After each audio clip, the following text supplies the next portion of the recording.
it's a propaganda and it can cause instances of violence and hatred, which is why an immediate ban was ordered. This is now the second such action that we are seeing against the film. Remember, earlier, Tamil Nadu multiplex owners decided to pull down the film after the association came out and said that we were facing threats, we were scared that there would be violence and that our property would be attacked. So we have decided that we are not going to be screening that film. Now, there is no particular order, an official one at that, from the Tamil Nadu government to actually ban it. But looks like these multiplex owners in the state have suo moto taken that decision.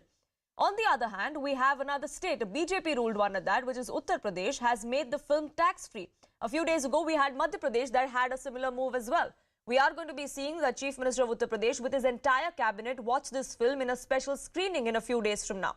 But the fight for the filmmakers is not over. Like we just showed you a few minutes ago, they have now moved the Supreme Court for relief against the ban specifically in West Bengal. Listen in to the filmmaker as to why he thinks that this ban is nothing but prejudiced. First 4 days of the film is absolutely packed house. Already you know my film has been announced. Unprecedented blockbuster. Kolkata has seen the film with their heart.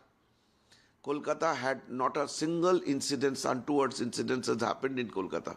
Nobody reported any kind of agitation in front of cinema hall. I don't know what input Mamta Didi got that she banned. This kind of situation, this kind of comment from her or action from her, it's pretty uncertain. I mean, unfortunate. And I think it is a politically motivated, misguided decision. I request Mamta Didi that please watch the film and decide for yourself that whether this film is may pose any law and order. What is this Kerala files? Though I don't support the CPM people, instead of me, it was their duty to criticize it. But they worked together. I'm sorry, I will request the state government chief minister. Very sad that your party is working with BJP. And that BJP is showing the Kerala files a distorted stories. Even since few days ago, since now, the party nominated some stars nominated by BJP, funded by BJP. They came to Bengal also. And along with some distorted stories, the concocted stories, in a field, films, Bengal files. Kerala फाईल्सच्या नावाखाली एका राज्याला तर बदनाम केलंच, पण तिथल्या महिला भगिनींना पण बदनाम केलं. आता आकडा ऑफिशियल येतोय 32,000 कुठे आणि 3 कुठे. हा जो कोण प्रोड्युसर आहे ज्यांनी हे काल्पनिक चित्र उभं केलं त्याला तर भरचौकात फाशी द्यायला. What I meant was hatred against that man. Why is he doing in this country? This state is much above all. The beauty of the state, it is known as God's own country. Why are you spoiling and maligning an image of a good state? Jitendra Award is like a toolkit. He is amongst those NCP and Congress leaders who believe in Muslim appeasement all their lives. And it is not surprising that he has asked for the hanging of the makers of the Kerala story. And it won't be even more surprising if Jitendra Award asks for a Bharat Ratna or a national award for anyone who makes a film glorifying Taliban. Yasha and Sharon, my colleagues, joining us for more on this. I'd like to get in Yasha first as far as the controversy in Maharashtra goes. Now, we had Jitendra Awad, an MLA of the NCP, come out and say that the filmmakers should be publicly hanged for what they are what he says is nothing but propaganda and lies. He then went on to turn around and say that, oh, it was just an outburst. Don't literally look at what I was trying to say, but understand the sentiment. How has the NCP come out and reacted? He is one of the key spokespersons of the party. He's a member of the Legislative Assembly as well. He is as someone who's at a responsible position and needs to choose his words carefully. Very well. In fact, what we've seen is that when it comes to Jitendra Awad, when he said that the person who's making such comments should be hanged, in fact, he also backtracked on it, and following which we've seen that there have been certain clarifications, certain reaction that has come in from the NCP. Now, what we've seen is a stand that has been taken by them is very much, in fact, supporting against a movie, in fact, wherein it was clearly mentioned, they were in fact, when Jitendra Awad was glorifying Kerala, he in fact went on to question that this movie is an agenda, and also said that this in fact shows a patriarchal mindset of those who are trying to show this movie. So here we're seeing that while there have been states who have banned this movie, when it comes to Maharashtra, there's been a political slugfest that has led that has been created after Jitendra Awad's this comment. In fact, he also questioned the media. That is Jitendra Awad's after his tweet, he also questioned the media for understanding this entire tweet and his reaction in a wrong sense, and said that there was no truth to the fact that this movie was showing. He in fact also questioned how a particular filmmaker can also question that the number 32,000 on the pretext that it's just a fiction. So Yes. here we're seeing that there have been various questions that have been raised when it comes to Jitendra Awad's stance in this movie. Yes. Absolutely, and the political fight is not just restricted to the NCP or to Maharashtra. Sharon, we've seen on one side there have been several opposition ruled state or opposition leaders who've come out and have been very, very vocal about their objection to this particular film. We also have seen, on the other hand, several top leaders of the BJP, chief ministers of BJP ruled states, who've come out in complete support of this film and have spoken of how we cannot dismiss the menace that the film talks about. Well, while the opposition is questioning the figure of 32,000, because the tagline or the teaser, in fact, initially mentioned of this movie, Kerala Story, mentioned how there are, in fact, 32,000 women who have, in fact, been converted and have been recruited in ISIS. That was, of course, one of the objections that were raised by the opposition party. But the kind of defense that is coming in from the BJP has been that does it really matter? Does the number really matter? Even if it's the story of 3 to 4 women, this is the reality that is happening in the belt that in Kerala that we are talking about, the belt of Kasaragod, Malappuram, Kozhikode. These are the areas where such incidents are happening, and the number doesn't matter. Now, May 5th is when the movie was released. Now, it has already been 3-4 days since the movie has been released, and the movie at the box office has been doing really well, is what the movie makers have been saying. They have already crossed a box office collection of 35 crores. And in coming days, they are only going to increase. The box office is only going to increase. So it is, in fact, a positive line is what the movie makers have been saying. In fact, Yes. They also pointed out that the West Bengal government going ahead and banning this movie by citing law and order situation on ground. But in last 4 days, the situation in West Bengal remains to be calm, because the movie theaters where the movie was, in fact, screened was, in fact, houseful. And there were the good collection also came in from West Bengal. So what is really the bone of contention here is the question that is being asked by the movie makers. Now, at the moment, we are seeing is that West Bengal as well as Tamil Nadu government, there is restrictions and bans on this movie. But as far as Madhya Pradesh and UP government is concerned, because they are BJP ruled states, it is going to be a tax-free. People, more and more people are being encouraged to watch Yes. this movie. Now, And even tomorrow as is we the day speak, we when, are seeing the movie Union makers Minister are going to Smriti Irani, approach- along with several of the BJP Mahila Morcha leaders, watching this particular film in the national capital here. So the BJP central ministers, chief ministers of BJP ruled states have come out in complete support, even though the back and forth and the political fight over this continues. But Yasha and Sharon, thank you so much for getting us your inputs on that.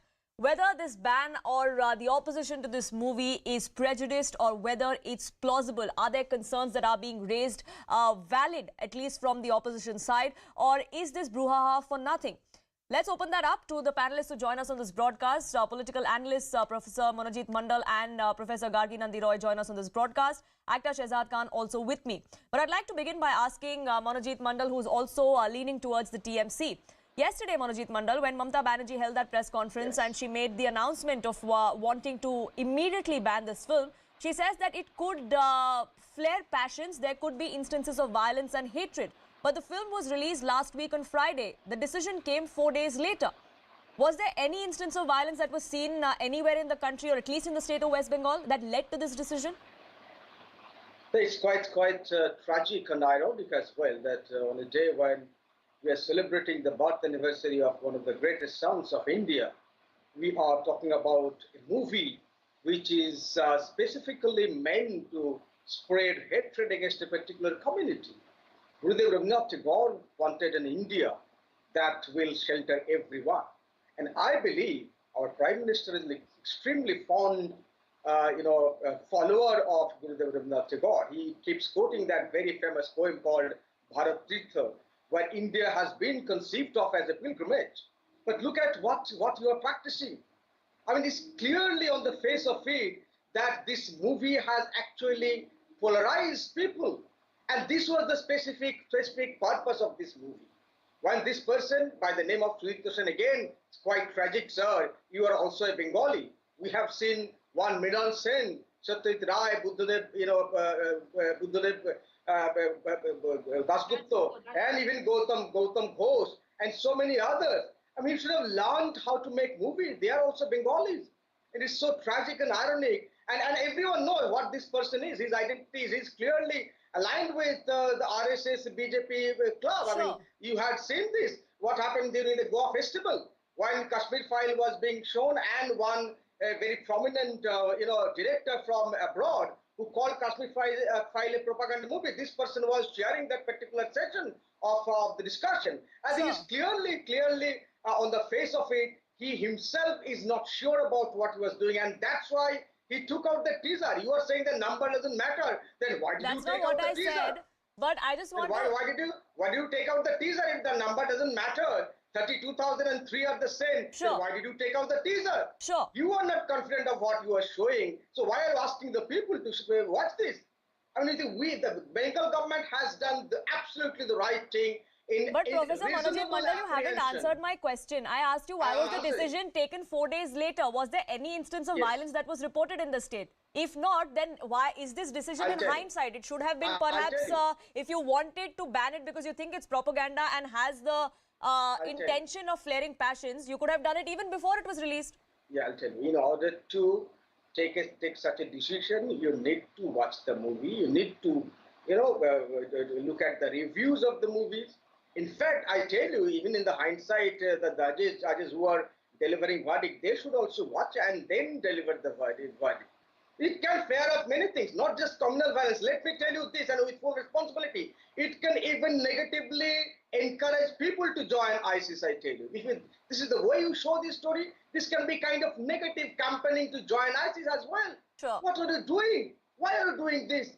I mean, you want to make a movie, you want to make a fictional story of, based on certain fact. You adhere to the truth. You had someone like Sham Benegal knowing for everything. I mean, you also, there's a similar kind of story was made on Netaji Subhash Chandra Bose. That was also not being properly allowed to run by Netaji Bose's family. Sure. I mean, what are we talking about? This has happened before. You also banned, I mean, BJP government also banned, some kind of ban was imposed on the BBC story. So it was apparently a documentary. The Dadhan Gujarat Chief Minister, now the Prime Minister, he was speaking, he was giving a very animated interview because I watched the movie. So why did you ban that particular BBC story?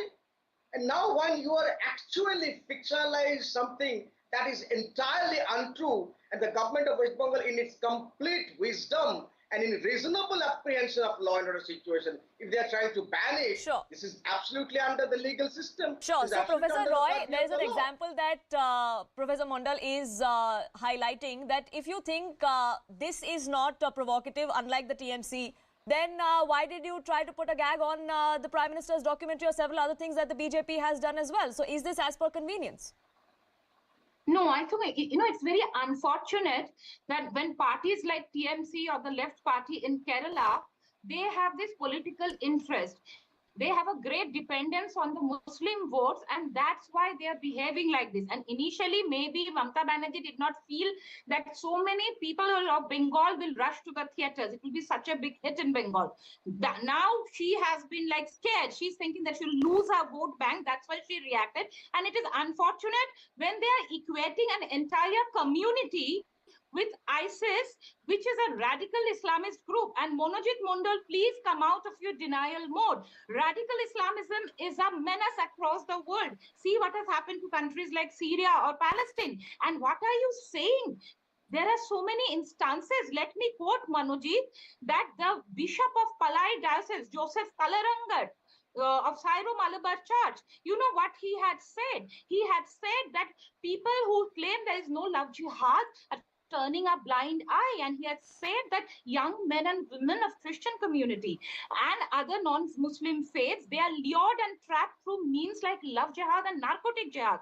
In 2009 December, the Kerala High Court said that, quoting from statistics, that in the last 4 years, mind it was in 2009 December, so from 5 to 9, there were at least 4,000 cases of religious conversions after love affairs. And even the Kerala High Court advised the Kerala government for enactment of a law against conversion. Does Manojit Mandal know? And what are you talking? What about the Nimisha Fatima case? In 2016, 21 women went missing. Nimisha Fatima, who became Fatima, she was found in Afghanistan jail. And her mother recognized. You remember Shashi Tharoor asked for help for 4 daughters of Kerala? So what are you talking? And now we are seeing on TV channels girls like Shruti, girls like Bela coming out and speaking. And I will quote a Malayali director, film director, very famous film director, Ali Akbar, who made a film on Mopla riots. Sure. You know, I heard him saying that his friend's daughter, a Christian girl, how she was drugged and how she was raped and then she was blackmailed. And he, a reputed director, I'm not saying, I'm quoting Ali Akbar, he said even rep jihad. Sure. So what are you talking? You are denying a fact. And Manojit Mandal, CNN News 18 has also spoken to several of these people who were either lured, several of the victims who have managed to survive this entire menace, who've managed to survive this entire terror. So are you trying to say that, yes, Manojit Mandal, I'm asking you only, are you saying that this entire menace does not exist? It exists. Monaji, please wake up and smell the coffee. Our Hindu girls have Professor Roy, you had your time. I've asked the question to Professor Manojit Mandal. Let him respond, please.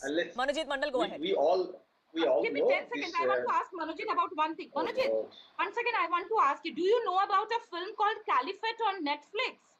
Do you know about? It is based on real Bethnal Green cryo, 3 teenager girls from London. Can I speak? Sure. Professor Roy, you've made your point. I do not have a lot of time on this debate. Shahzad Khan has been patiently waiting as well. Professor Mandal, 30 seconds to rebut, please. Don't show your menace on TV. Let us talk about ISIS. ISIS is a menace. You also know. Oh, what is this? Can we please have a civilized discussion? Professor Roy, you made your point. I'm requesting you to please let him respond. Otherwise, I will have to put your fader down. It doesn't behove you. Professor Roy, I am requesting you again to please not speak over him. Look at her. Professor Mandal, let's get to the point, please. Professor Mandal, go ahead. Please, you talk about freedom of speech, voting of expression. So please allow us to express ourselves, madam. Right? If there is ISIS in India, who is responsible for that? You whole of Kerala government, you whole of your own ministry, foreign ministry, home ministry, defense ministry. What are they doing? If there is a menace called ISIS in India, this failure of the government of India, not the failure of a particular government of West Bengal, right? And on top of this, you talk about love jihad and everything. Show me the charge sheet of the probe agencies who are proving this kind of, accusations. I mean, is there a real terror of love jihad in this country? Then the investigative agency has to come out with the actual fact. And on top of this, they're missing girls, missing women. In Gujarat also, so many people were missing during the riot. The same thing was being shown in the BBC story. Why did you ban it? 2,500 people are butchered under the nose of the chief minister, of the other chief minister, now he's the prime minister. Why did you ban this particular story? So I mean, let's not go into that line at all. While you are talking about a particular movie and claiming that this is war based on fact, you are not saying this is based on fiction, like the kind of statutory warning that you normally give for this kind of movie, that all the characters are fictitious in this movie. You are showing this. You are claiming this is based on fact, and then the next day, you are taking out the teaser because you know that you are not confident of what you are showing, and now you're asking the people to go and what? It can't fair enough. The government of West Bengal has reasonable apprehension. I use the legal term, reasonable apprehension that this can create law and order situation, and that's why this must be banned in the theatre house. And this is absolutely within the purview of law. If you feel otherwise, go to the court and dismantle the ban. We're stopping you.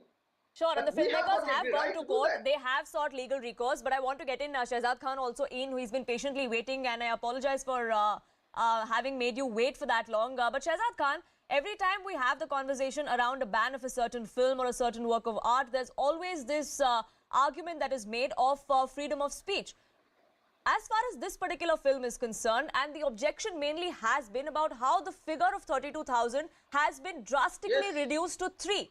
If the filmmakers say that this is an extremely important issue and they need to highlight this issue, which is why this film was made and it's not propaganda, then when they reduce that number from 32,000 to 3, don't you think they diluted their own cause? Thank you very much for having me on your show. I was patiently listening to all the panelists. And I totally believe that, see, one thing we have to agree as human beings and citizens of India, that nobody can convert anybody forcefully. Okay? You get brainwashed or whatever you get converted by your own self. Nobody is converting anybody on gunpoint. And this film is showing a particular Muslim community in bad light. And right, as my panelist said, what is the government of India doing? How come ISIS agents or people who are doing all these things, how they are allowed? This film, which is banned, I totally appreciate Mamta Ji, and she has done a good job. The right thing for this film is to get banned, and she has done it. She has done a very right thing by banning it. Then you will say it is freedom of speech and all. Okay, freedom. Why? But why every time it's the community which is being targeted? And you, as you mentioned, that there's so many ministers of BJP going and watching the film, and this. Oh, and I was very shocked when I saw our honorable Prime Minister in a rally in Karnataka promoting this kind of a film. And he's the same Prime Minister when he was a CM, he banned a film called Parzania in Gujarat. He banned the BBC documentary, and then you're promoting this kind of thing. I really, it's a very, very sad and bad situation, very sad for all of us living in a democracy that we are going through such phase. And the total people in total Muslim in Kerala is just 24%. How can they even, brainwash people and make them convert it unless they are, we are, the one problem with this thing is that with us, rather with the marketing team and all, that they don't look at the crux of the matter. They just want to market and get them make hay while the sun shines. It happened at the time of our Sushant Singh. Everybody, then Kashmir file again, then, and just imagine one thing, in Pathan movie, Deepika wore a Bhagwa colored dress, and so much hullabaloo was made about it. Sure. But that film and that song was also approved by the CBFC, and the same goes with this film as well. We have a certification board that looks at these films. So then, Shahzad Khan, I want to ask you, can we use the argument of freedom of speech selectively as per convenience? See, as long as it is not hammered, it is not being, any religion is not, and the CBFC has given them 10 cuts in which all the mentioning about the Hindu gods, the Sanatan Dharam gods was edited. Why not did they edit about the Muslims when they during cuss words for Allah, for Prophet Muhammad, for the Quran? Why was there not why the cuts were not put on that? So why this impassionality on the CBFC board also, on the censor board also? So let's be more practical and let's not just jump the gun and just because the elections are coming, we want to encash it, we want to win the seats anyhow. We should look at our daughters who are sitting at Jantar Mantar. Nobody has got the time. They've got the time to go and see the films in the theatre and not to attend the poor हमारी बच्चियां wrestlers internationally जो जीती हैं, medals लाई हैं, उनके लिए time नहीं है. Picture देखने के लिए सबके पास time है. So the politics over this continues. When will this thing stop? Unfortunately, I'm completely out of time. But who really is it that is doing disservice to this entire issue, to the country? That's the big question that remains. But I thank you all for joining us here on this broadcast with your perspective. We are now shifting focus to some breaking news that's coming in. News coming in from Assam now, where the state government has decided to form an expert committee to investigate whether they can curb polygamy under the provisions of the Muslim Personal Act 1937. The Assam government has now contemplated on prohibiting polygamy in the region. This panel is the first step towards determining whether or not there can be any law, there can be any changes that can be made to this particular personal law. Himanta Biswa Sarma, the Chief Minister, in fact, has come out and confirmed that to us that a panel has been formed. That is the tweet that you can see on your screens, in which he has confirmed that the expert committee is going to be investigating and submitting the report soon. Niloy, my colleague, joining us for more details on what this really means. Niloy, is this the first step of the Assam government towards a relook at personal laws? Definitely, yes. And if it comes, the ordinance comes into place, and definitely it will be state's own unified command. So the Chief Minister has categorically stated that this is not targeted to one particular committee or something like that, because here the tribal community also practices polygamy, but it is on a more individual level and not at a community level. Therefore, he said that polygamy is an important thing to look into. As during this child marriage crackdown, the government came out with data that aged men had many wives who were under the age of marriage, and therefore to stop this child marriage, the state is planning to ban polygamy, and it's also been important that this time the state should actually go forward and ban. So he also said that he has gone through the Muslim law several times, where he said that the Prophet Muhammad too preferred monogamy and not polygamy. So therefore, it shouldn't be a problem. Only that the committee has got good representatives of the society, or the people who know law, so they will look into the pros and cons of everything, and therefore after that the ordinance shall come. He also said that places like Barak Valley, Hojai, Jamunamukh, these are in central Assam. Here the prevalence of polygamy is very on an extensive level. So therefore the state needs to come forward and take very stringent measures to control polygamy. So therefore so it's a shocker, and it's a great announcement, and it's a major announcement, which I believe that it will have a ramification outside the state of Assam, and categorically Assam would be the first state to do so. Absolutely. First step towards a relook at personal laws, how this is perceived by the opposition and from within the community as well. We'll keep an eye out. But for the moment, Niloy, thank you so much for getting us the latest. With that, it's time for a quick break here on this edition, but there's lots more lined up for you on the other side, including all the drama that is unfolding in our neighborhood and in Pakistan. Do stay tuned for that.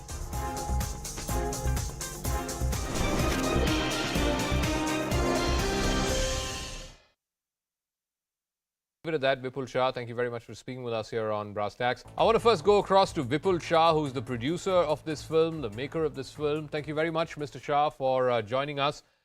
We've just got the information today that Mamta Banerjee, the West Bengal Chief Minister, has decided not to allow the broadcast of your movie, saying that it's propaganda, that it's detrimental to law and order in the state. How would you respond to Bengal and the Bengal Chief Minister's decision to ban your movie in that state? So the simple thing is that the movie has been running for last 3.5 days, and it has been running to pack houses. Thousands and thousands of people have seen the film in Bengal already, and there is not a single incidence of any kind of disturbance. And when I got the news, I immediately checked with my distributor that is there any kind of disturbance because of which sudden disturbance which has led to this kind of decision. And he said he checked with all the theater owners, and he came back to me and he said no, there is nothing of that sort. Okay. So I am not able to understand that for 3.5 days, if the film has run successfully and peacefully and people have loved it and emotionally connected with it on such a big level, then I don't understand how suddenly it has become a law and order disturbance. I'm not able to understand it.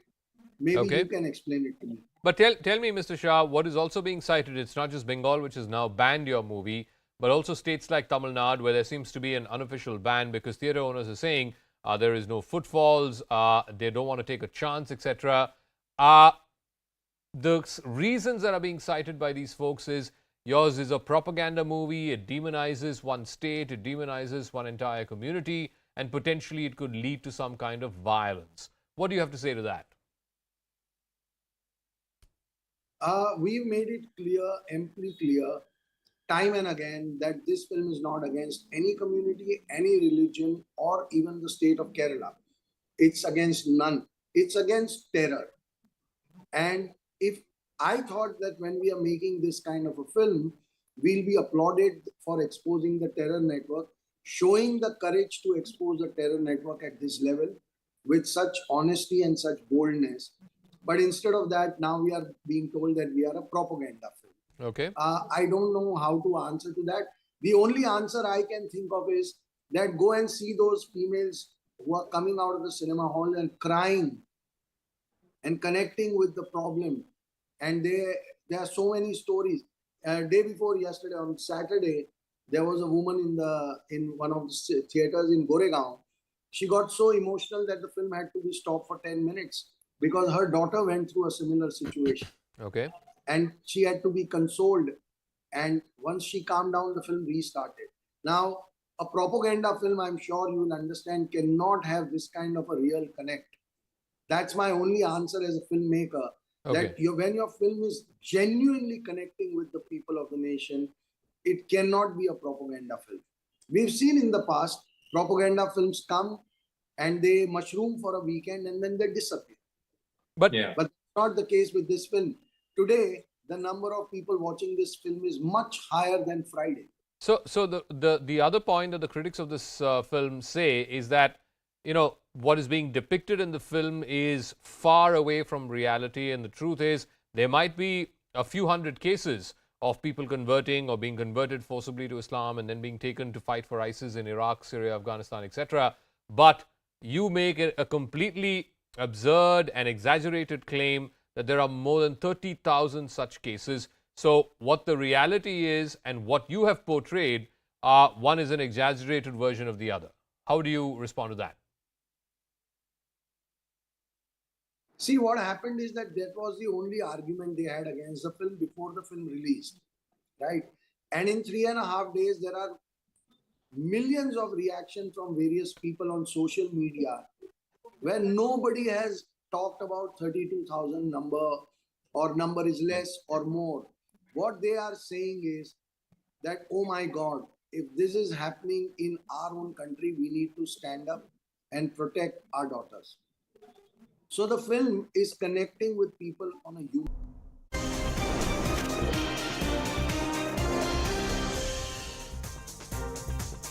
Thank you for staying with us. Former Pakistani Prime Minister Imran Khan was arrested a short while ago by Pakistan's paramilitary forces in connection with the Al-Qadir Trust case today. This comes after Imran Khan was summoned by the National Accountability Bureau multiple times. He is now expected to be presented before a NAB court tomorrow. The case is in Islamabad High Court as well, where we're given to understand that NAB officials have been summoned as well. It is important to note that over 120 cases have been registered against Imran Khan in several different courts. Meanwhile, massive protests erupted right outside the Islamabad High Court minutes after Imran Khan's arrest, and that wasn't limited just to Islamabad. We saw protests across the country in different parts as well.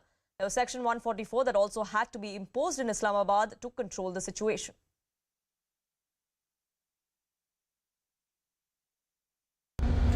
ISPR साहब, जरा मेरी गौर से बात सुनो। इज्जत सिर्फ एक इदारे की नहीं है, इज्जत कौम में हर शहरी की होनी चाहिए। इस वक्त कौम की सबसे बड़ी पार्टी का सरबराह हूं। 50 साल से कौम मुझे जानती है, मुझे कोई झूठ बोलने की जरूरत नहीं है।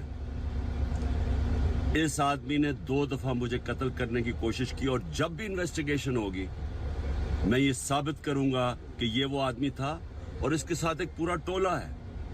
और इसके साथ कौन है वो भी सब कौम को पता है। आज सोशल मीडिया के ज़माने में सबको पता है वो कौन है। सवाल मेरा ये है कि क्या एक मुल्क का एक्स प्राइम मिनिस्टर, क्योंकि इस आदमी का नाम आ गया, मैं अपना FIR नहीं कटवा सका?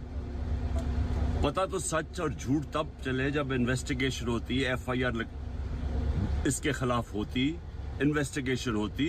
अगर ये बेकसूर था, सामने आ जाना था। इतना ताकतवर शख्सियत कि मैं एक्स प्राइम मिनिस्टर, अपनी पंजाब की हुकूमत होते हुए हम इन्वेस्टिगेशन FIR में इसका नाम नहीं दे सके। को गिरफ्तार किया गया और उन पर तशद्दुद करने की इतलात आ रही है दौरान गिरफ्तारी। ये किसी सूरत काबिल कबूल नहीं है। इमरान खान हमारी रेड लाइन है। इमरान खान इस मुल्क का, पूरे आलम इस्लाम का निडर वाहिद ईमानदार लीडर है और उसने कोई गुनाह नहीं किया। उसने कोई लाखों करोड़ों अरबों रुपए लोगों के नहीं लूटे। वो कोई दौड़ के नहीं गया किसी दूसरे मुल्क में जाके बैठ गया। मैं पूरी कौम से, सब कारकुनों से और सब अवाम से, सिर्फ कारकुन नहीं अवाम से ये डिमांड करता हूं कि आज बाहर निकलें। अगर आज हम बाहर ना निकले, ये मुल्क हमेशा के लिए इन चोरों डाकुओं के हवाले कर दिया जाएगा और दोबारा यहाँ पे कुछ सर उठा के नहीं जी सकेगा। There was high drama that ensued in Pakistan in Islamabad. Let's take you through the defining moments of what exactly transpired in the last 2 to 3 hours right after that arrest happened. The first video that we want to show you is of the former Pakistani Prime Minister Imran Khan, where he was actually arrested. That was the moment of arrest. He was dragged into the vehicle by the Pakistani Rangers, the paramilitary group. There's another video in which you can see Imran Khan's lawyers and his supporters completely injured. There's blood trickling down their face and their bodies. This was right after the arrest. We're given to understand clashes broke out between the paramilitary forces of Pakistan and Imran Khan's supporters and his security forces as well. What happened next was the aftermath of what perhaps the investigating agencies, law enforcement agencies in Islamabad didn't really think through. PTI workers immediately came onto the roads. They blocked the roads in Islamabad. There was rioting and violence that ensued not just in Islamabad, but we saw in parts of Lahore as well.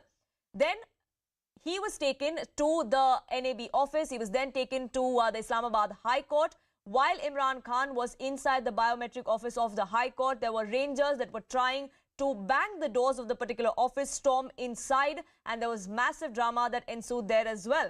We are now given to understand that NAB officials have been summoned about the arrest and the manner in which it was done. But this is not all. There is more trouble that awaits Imran Khan. This is not the only case that he faces allegations in. There are several more. In fact, the Tosha Khana case comes up in court tomorrow, where Imran Khan and his wife Bushra Bibi were accused of concealing details of the gifts that he retained from the Tosha Khana and earning about $36 million from them. In that particular case, that indictment hearing is going to happen tomorrow. There are terrorism charges that Imran Khan also faces. In 2023, this year in March, in fact, Pakistani police registered cases of terrorism against Imran Khan and several dozen PTI leaders for vandalism and attack on security personnel in the country. There is a contempt of the Election Commission case as well. That dates back to January of this year, when the EC issued a bailable arrest warrant against Imran Khan and several PTI leaders once again. This is over the statements that were issued against the poll body and the Chief Election Commissioner by PTI chief and his party. There is another case of threatening of a judge, which happened in October of 2022, where Imran Khan faced an arrest warrant for allegedly threatening a female judge after approving the remand of his aide Shahzad Gill. Now, there is a violation of Section 144 as well. Those allegations are also faced by the former Pakistani Prime Minister. This is about a rally in Islamabad in August of 2022. So there are several cases, there are several allegations that Imran Khan faces. He has been claiming this is nothing but vendetta. He's been wanting elections in the country and he's been linking that to the cases against him, calling this nothing but an intimidation tactic. Siddhant and Abhishek, my colleagues, joining us for more on this. Abhishek, what next is expected to happen in Islamabad? We're given to understand that the court is going to hear this case. The NAB officials have been summoned over the manner in which this arrest was made. So we are learning that Islamabad High Court, the judge has asked NAB chief to immediately rush and report to him. Probably he'll be asked about the manner in which Imran Khan was arrested and what all are the cases against him. Apparently, Imran Khan was in the biometric room where he was giving some details, and his lawyers were trying to file a petition, a bail petition in the same case where Imran Khan has been arrested right now and is in the custody. But the manner in which he was arrested, it is being reported that the Park Rangers broke into that room. That room was locked. Apparently, there was no police personnel who was present. Remember, Imran Khan had always been alleging that state, the Pakistani government, has not been giving him proper security, which has resulted in at least 2 assassination attempts on him in the past. And this is why he had kind of avoided coming to Islamabad in the past. And for him to come to Islamabad from Lahore, there were proper security drills that were created in the last time, during last appearances. But this time around, it is believed that when Imran Khan was arrested, there was no police presence. The whole premises of Islamabad High Court was kind of turned into Rangers Chhavni, where from Imran Khan had been taken. We could see in those pictures how forcefully and how quickly these Rangers pick him up, drag him to their vehicle and take him away from the scene. Now it is believed that NAB has been asked to furnish all the details, and it is believed that Imran Khan is being taken to Rawalpindi, where a medical team will be doing his primary checkup, and will find him whether he's fit for arrest or what all is his condition. He's right, all those formalities will he's continue. But Siddhant, what does this mean politically for Imran Khan? It's not just this one case. There are several other cases that he faces, including the Tosha Khana case, in which the indictment is expected to happen tomorrow. Well, Poonam, this entire development could be perceived in two ways. One, that is the country going forward in the direction of constitutional crisis. Why many believe this? Because right now it appears that Pakistan is divided into two groups. On one end, there is Imran Khan and judiciary of Pakistan. On the other end, army and Shehbaz Sharif's government. And this is perhaps the reason that before the National Accountability Bureau could produce Imran Khan in the Rawalpindi court, the DG of the agency has been summoned by the court in Pakistan, and now he will be asked that why in an undemocratic manner former Pakistan or former Prime Minister of Pakistan was arrested. And when he was in the court, also, Poonam, very important to understand that this particular arrest has been made in a way so that the judiciary in Pakistan can get a message from the government that stop rescuing Imran Khan, stop giving bails to Imran Khan in the cases that have been served by the government. This is the reason that he was arrested right from the court premises. So a strong messaging has been done from the government side against the judiciary, who has been protecting Imran Khan and giving him relief in each and every case. Yes, now, so that back and forth between the administration and PTI and Imran Khan continues. But I thank you both for joining us with your inputs. Ashok Sajjanhar, former diplomat, also joins us to decode what exactly this means, both for Pakistan and for the neighborhood. Senior journalist from Pakistan, Maid Ali, will be also joining us shortly. But Ashok Sajjanhar, it looks like Imran Khan is getting the kind of momentum that he wants in the build-up to elections, and this is exactly the kind of image that he wants to build on. Recently, there was a poll conducted in Pakistan, and over 60% of the people still think he's the most popular leader to lead the country. No, you're very right. I think this is what he had in mind. You know, what you had recounted earlier, that there are so many cases against him, whether this is the Al-Qadir case, that is the current issue that we are discussing, or it is the Tosha Khana case, or it is the Election Commission, or any of the other cases. You know, the battles are going to be fought definitely in the courts. And Imran Khan is going to be asked to explain his behavior, his actions. But I think equally, if not more importantly, the other action that is going to take place is really going to be on the streets of the country, not only Islamabad, Lahore, but also Karachi, Peshawar, and all the other big towns and tier 2, 3 cities. And I think that is where the strength of Imran Khan lies, that is in the people. And he has, the sort of statements that he has made, exhorting the people to come out onto the streets to protest against his arrest. And we can see that at least to some extent, it is yielding results. People are coming out in Islamabad and Lahore, we have seen. And I think as the day passes on today and even tomorrow, we are going to see many more protests and violence taking place. So it is really going to be pitched battle in more ways than one that are going to be fought between the establishment and the PTI supporters, Imran Khan supporters. And so we'll really have to wait and see as to how far the supporters can continue their protests, because I'm sure the establishment, the law and order authorities realize that if they lose this initial battle, if they allow the protesters and the supporters to have their way, then it is no way that they'll be able to control the situation going forward. So the first few hours and the first few days are extremely crucial. So I'm a little surprised when, it was mentioned here that the law enforcement authorities did not really expect that there would be so many crowds and so much of violent protest and demonstration on the streets. I think that is the first thing that they should have been prepared for, because absolutely, that they perhaps also was the realized first sign of them miscalculating this entire situation, and perhaps the entire arrest of Imran Khan in itself. Maid Ali, senior journalist from Pakistan, also joins us on this broadcast. And Maid Ali, I want to ask you, many are wondering, is Pakistan on the brink of an implosion? Politically, there are concerns that are being raised over political stability. And as far as the economy is concerned, the less said, the better, many would say. Pakistan is, as you said, is in trouble, of course. Economic problems have reached a new height, new volume. But it's not at the brink of an implosion. There's no way, you know. And as far as this arrest is concerned, it will have its backlash. But I think it will be controlled in a proper manner, because whosoever laid a hand on Imran Khan must have calculated the repercussions of the act. And I suppose the people, they will surely, of course, he has a following, and he has a good following at the moment.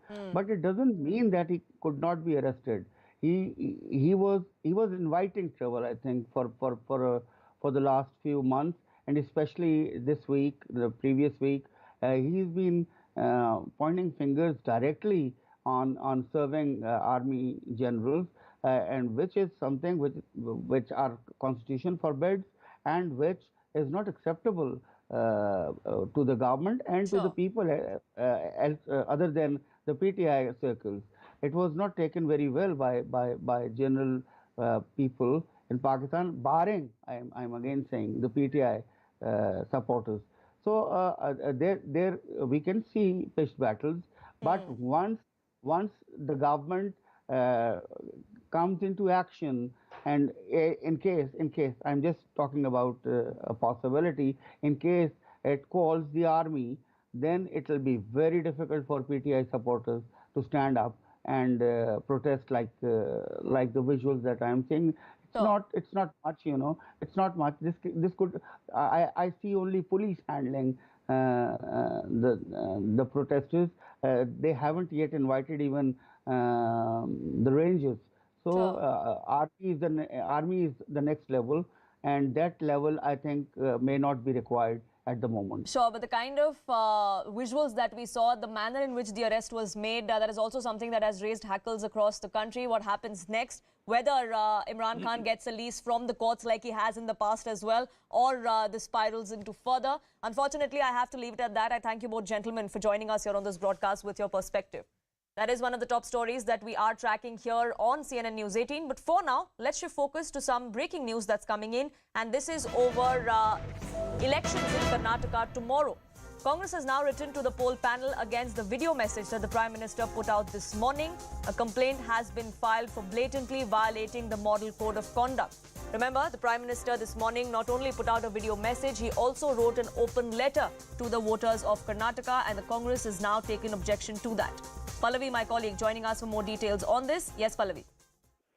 So basically the account is that, you know, if you remember yesterday when the campaign ended at 6 o'clock, the silence period begins, which means no one is allowed to openly ask for votes. The grounds on which the Congress party has written to the Election Commission is that this code of conduct has been completely violated by the Prime Minister. In his speech and in his letter, he has openly asked for votes. He's also promised them that in case the BJP is voted back to power, there's going to be a double-engine sarkar, there's going to be development. So several poll promises have been made, and that's the ground on which the Congress has objected. Right, we'll wait and watch how the BJP responds to this. The elections in Karnataka are tomorrow. The controversy perhaps only going to escalate. But for the moment, we are slipping into a quick break. Back in just a few minutes.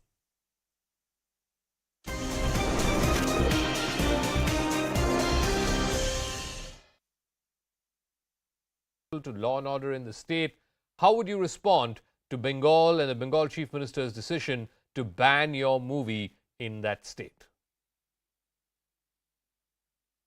So the simple thing is that the movie has been running for last 3.5 days, and it has been running to pack houses. Thousands and thousands of people have seen the film in Bengal already, and there is not a single incidence of any kind of disturbance. And when I got the news, I immediately checked with my distributor that is there any kind of disturbance because of which sudden disturbance which has led to this kind of decision. And he said he checked with all the theater owners and he came back to me and he said, no, there is nothing of that sort. Okay. So I am not able to understand that for 3.5 days, if the film has done successfully and peacefully and people have loved it and emotionally connected with it on such a big level, then I don't understand how suddenly it has become a law and order disturbance. I'm not able to understand it. Maybe you can explain it to me. But tell me, Mr. Shah, what is also being cited, it's not just Bengal, which has now banned your movie, but also states like Tamil Nadu, where there seems to be an unofficial ban because theatre owners are saying there is no footfalls, they don't want to take a chance, etc. The reasons that are being cited by these folks is yours is a propaganda movie, it demonizes one state, it demonizes one entire community, and potentially it could lead to some kind of violence. What do you have to say to that? We've made it clear, amply clear, time and again, that this film is not against any community, any religion, or even the state of Kerala. It's against none. It's against terror. And if I thought that when we are making this kind of a film, we'll be applauded for exposing the terror network, showing the courage to expose the terror network at this level with such honesty and such boldness. But instead of that, now we are being told that we are a propaganda film. Okay. I don't know how to answer to that. The only answer I can think of is that go and see those females who are coming out of the cinema hall and crying and connecting with the problem. And there are so many stories. Day before yesterday, on Saturday, there was a woman in one of the theaters in Goregaon. She got so emotional that the film had to be stopped for 10 minutes because her daughter went through a similar situation. Okay. And she had to be consoled. And once she calmed down, the film restarted. Now, a propaganda film, I'm sure you will understand, cannot have this kind of a real connect. That's my only answer as a filmmaker. Okay. That when your film is genuinely connecting with the people of the nation, it cannot be a propaganda film. We've seen in the past, propaganda films come and they mushroom for a weekend and then they disappear. But that's not the case with this film. Today, the number of people watching this film is much higher than Friday. So the other point that the critics of this film say is that, you know, what is being depicted in the film is far away from reality, and the truth is there might be a few hundred cases of people converting or being converted forcibly to Islam and then being taken to fight for ISIS in Iraq, Syria, Afghanistan, etc. But you make it a completely absurd and exaggerated claim that there are more than 30,000 such cases. So what the reality is and what you have portrayed, one is an exaggerated version of the other. How do you respond to that? See, what happened is that was the only argument they had against the film before the film released, right? And in 3.5 days, there are millions of reactions from various people on social media where nobody has talked about 32,000 number or number is less or more. What they are saying is that, oh my God, if this is happening in our own country, we need to stand up and protect our daughters. So the film is connecting with people on a human level. Now, when that propaganda did not get the desired result, maybe showing a law and order situation is another way to, kind of stop us from showing the film to millions of people who want to see the film. That's what I think. And I don't know how else to respond to these constant allegations, which mean nothing actually. They're just thrown at us to discredit us. Okay, these allegations have been thrown at you to discredit you. We'll leave it at that. Vipul Shah, thank you very much for speaking with us here on Brass Tacks. I want to first go across to Vipul Shah, who's the producer of this film, the maker of this film. Thank you very much, Mr. Shah, for joining us. We've just got the information today that Mamta Banerjee, the West Bengal Chief Minister, has decided not to allow the broadcast of your movie, saying that it's propaganda, that it's detrimental to law and order in the state. How would you respond to Bengal and the Bengal Chief Minister's decision to ban your movie in that state? So the simple thing is that the movie has been running for last 3.5 days, and it has been running to pack houses.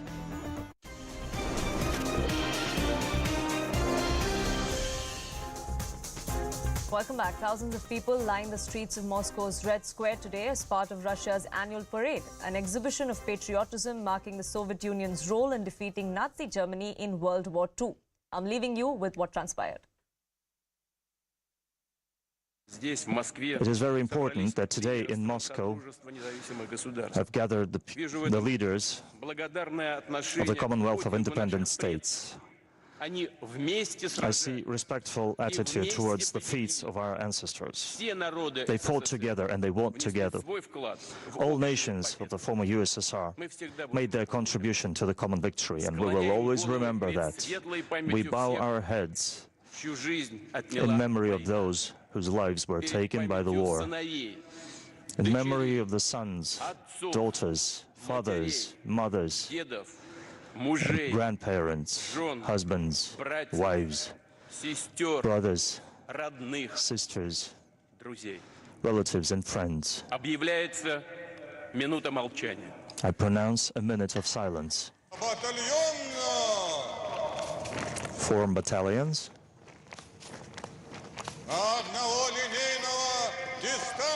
Distance by a single lineman. First battalion goes straight. The rest, right turn. Attention.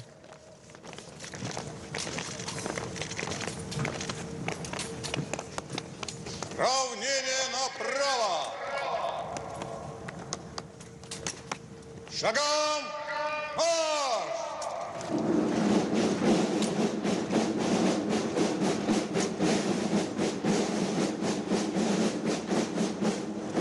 Возглавляет торжественное прохождение парадных Commander-in-Chief of the Ground Forces, General Oleg Salukov, now opens the parade.